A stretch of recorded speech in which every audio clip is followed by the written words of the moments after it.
खरं तर आम्हालाही विश्वास बसत नाही. सकाळी दादांच्या प्लॅन क्रॅशचं बातमी ऐकली.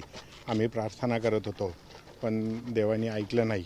दादांचं आणि आमच्या कुटुंबांचं 87 संबंध, स्वर्गीय आमदार लक्ष्मणभाऊ असतील आणि दादा, जेव्हा त्यांचं निधन झालं तर दादांनी मोठ्या भावाप्रमाणे माझ्या खांद्यावर हात ठेवून सांगितलं की मी तुझा मोठा भाऊ आहे. आणि दादांनी त्याच पद्धतीनं आजपर्यंत म्हणजे कालपर्यंत प्रेम केलं होतं.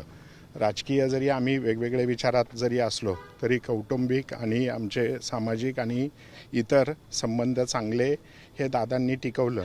आणि दादांनी शिकवलं की राजकारणात राहून संबंध कसे टिकवायचे हे दादांकडनं शिकलो.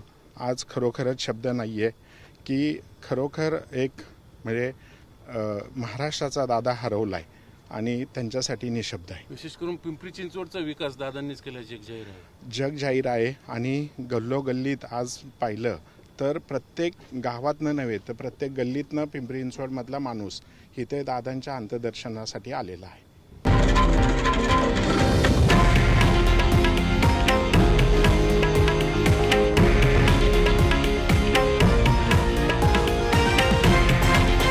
हे आहे देशातील नंबर 1 न्यूज नेटवर्क आणि आपण पाहत आहात TV9 मराठी, एकमेव.